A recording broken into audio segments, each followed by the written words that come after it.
Okay, well, this is part 3 of dimensional analysis and similarity modeling in engineering fluid mechanics. So the next method we're going to look at is the exponent method, which we're going to do the same as the sphere, only instead of a table, we have a systematic set of operations to produce the same end result.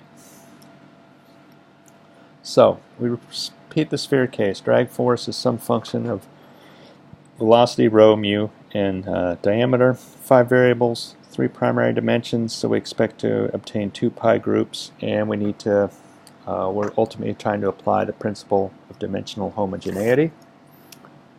So in this case we're going to perform a slightly different approach. We're going to write the dimensionality of force is equal to the product of the dimensionality of velocity, rho, mu, and d, and we'll raise each of those dimensionalities to an arbitrary power, a, b, c, and d. These are exponents, and we need to find their values so that the right-hand side has the same dimensionality as the left-hand side. Now if we insert the dimensions, the force dimension is ml over t squared, which is equal to L over T raised to the A power, m over L cubed to the B power, m over LT to the C power, L over 1 to the D power. And when we collect everything, we have length to the A minus 3B minus C plus D, m to the B plus C divided by T to the A plus C. Now let's examine the required exponents. The exponent on m, which is B plus C, must equal 1. The exponent on length, which is A minus 3B minus C plus D, must equal 1. And the exponent on time, A plus C, must equal 2. So we now have an algebraic system, 1, 2, 3 equations, but unfortunately there are 4 unknowns. So the system is currently overdetermined. The usual approach is to select a value for one of the exponents and then solve for the remaining exponents. Once we pick a value for one of the exponents, let's say d, the resulting system then has 3 equations, 3 unknowns, and if it has a non-zero determinant, it would be solvable. A useful rule of thumb is to select the exponent that occurs the most frequently. In this case, that happens to be c. And so when we rewrite it, we have a is going to be equal to 2 minus c, b equals 1 minus c, and d equals 2 minus c. And that we obtained from here. So b, this gives us b equals 1 minus c. This one gives us a equals 2 minus c. Let's see. This one gives us d equals, and then we'll substitute 2 minus c minus 3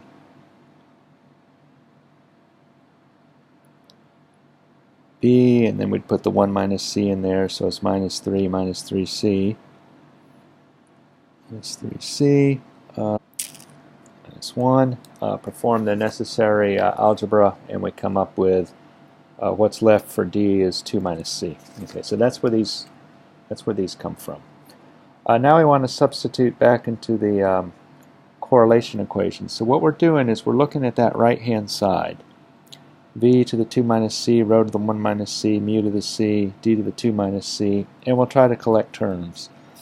So we have rho to the 1 power, which comes up here. We have rho to the minus c power, which ends up in the denominator here, raised to the c power, and so forth. So the v squared gets the 2 there. We have a v to the minus c, ends up down here.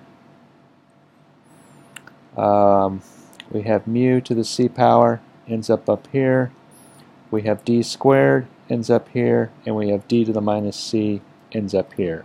And so now this side, v to the 2 minus c, rho to the 1 minus c, mu to the c, d to the 2 minus c, is equal to rho v squared d squared multiplied by the quantity mu over rho v d, all that raised to the power c.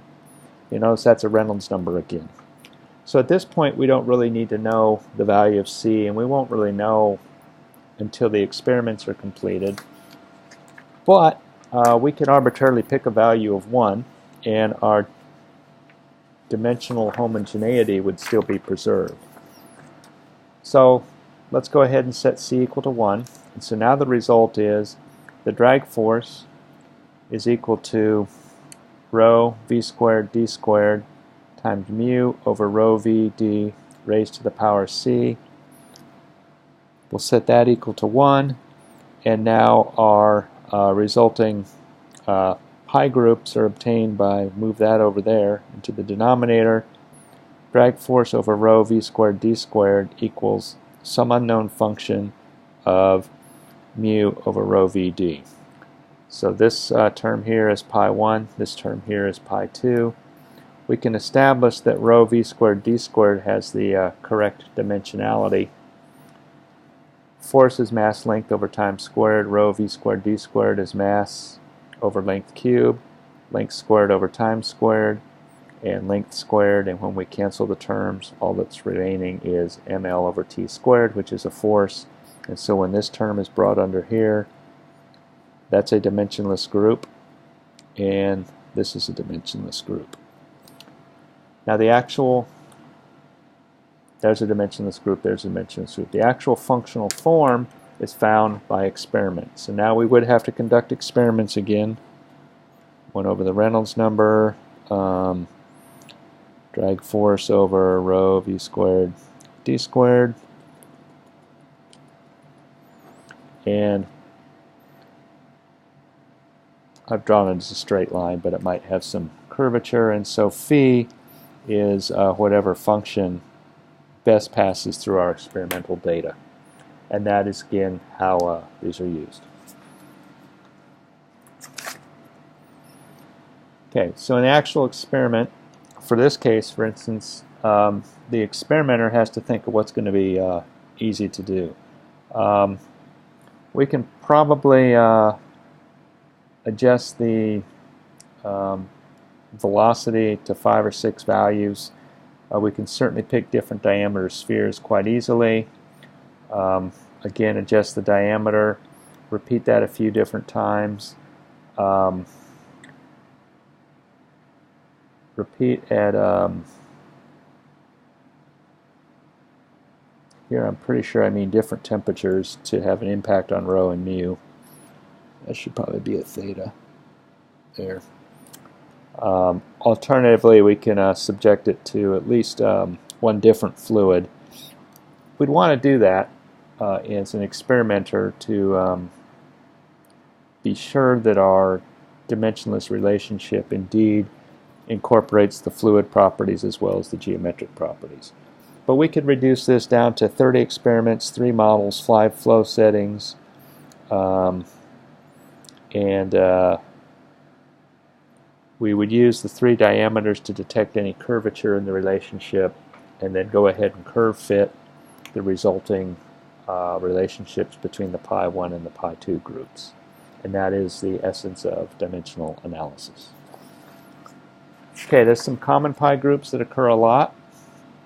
They're listed in Table 8.3 of the book. Just a couple here. The Reynolds number is absolutely important in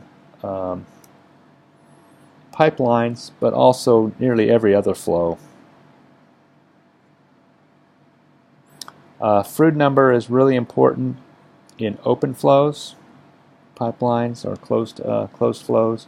Other groups that come up: Peclet number, Lewis number, Schmidt number, Fourier number. There's a few others. Fourier, Peclet.